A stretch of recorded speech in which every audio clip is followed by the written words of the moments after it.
राधे राधे मंडळी, त्र्यंबकेश्वर महाराजांचं दर्शन घेऊन आम्ही आलो आमच्या पुढच्या स्टॉपला, आमच्या कुलदेवीच्या मंदिरात. हे जे पहाड दिसत आहेत ना, जर तुम्ही देऊळ बंद चित्रपट बघितला असेल आधीचा, तर तिथे शेवटच्या सीनमध्ये जिथे स्वामी समर्थ महाराज दर्शन देता आणि याच डोंगरांच्या दिशेने ते जाऊन दिसेनासे होतात. हे आहे आमच्या कुलदेवतेचं मंदिर, म्हणजेच म्हाळसा देवीचं मंदिर. हे मंदिरही खूप पुरातन आहे आणि खूप छान निसर्गरम्य ठिकाणी आहे. त्र्यंबकेश्वर महाराजांचं दर्शन घेतल्यानंतर आमच्या कुलदेवतेचं दर्शन घेतलं, ही गोष्ट तर मस्तच झाली. आणि मग आम्ही निघालो परतीच्या प्रवासाला. सगळे एवढे थकलेले होते की कोणाच्याच अंगात त्राण नव्हता आणि तरीही आमच्या आईच्या आणि आहोंची चालली होती थोडीफार मस्ती. अर्धे लोक गेले कारमध्ये आणि आम्ही गेलो टू व्हीलरवर. खरं तर कार कितीही चांगली असली तरी मला फोर व्हीलर अजिबात आवडत नाही.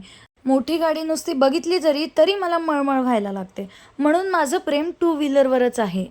या सुंदर निसर्गाला बाय बाय करून आम्ही आलो घरी आणि घरी आल्यानंतर मी बनवली मस्तपैकी पनीर बटर मसाला आणि tandoori naan.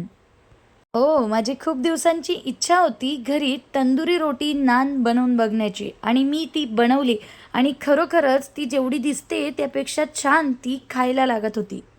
Same to same हॉटेलमधल्या तंदुरी नानसारखी.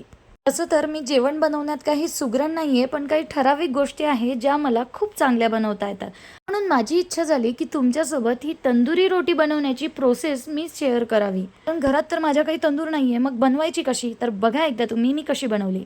फक्त मैद्याची नाही तर गव्हाचं पीठ आणि मैदा मिक्स करून ही कणिक मळून घेतली आणि ती पुरी अशी लाटून घेतली. लाटल्यानंतर तिला पाणी लावलं आणि पाणी लावलेली बाजू तव्याला चिटकवून घेतली. ती त्यावर चिकटवल्यानंतर मी त्यावर लसूण आणि कोथिंबीर अशी हाताने दाबून घेतली. त्या पोळीला अशा बुडबुड्या आल्यानंतर ती खालून मस्त शेकल्या गेली आणि मग मी तावा गॅसवर असा उलटा करून घेतला. आता या झालेल्या पसाराकडे प्लीज दुर्लक्ष करा, कारण मी आधीच खूप थकलेली होती आणि असा मेनू बनवताना एवढा पसारा होतोच होतो. एक गोष्ट सांगायचीच राहिली. या तंदुरी रोटीचं पीठ मळताना मी अर्धा मैदा आणि अर्धी गव्हाची कणिक घेतली होती आणि त्यामध्ये थोडं दही, थोडी साखर, थोडं मीठ आणि थोडा बेकिंग सोडा ॲड केला होता. अशी तंदुरी रोटी किंवा नान बनवताना दह्याचं प्रमाण थोडं जास्तच घ्या.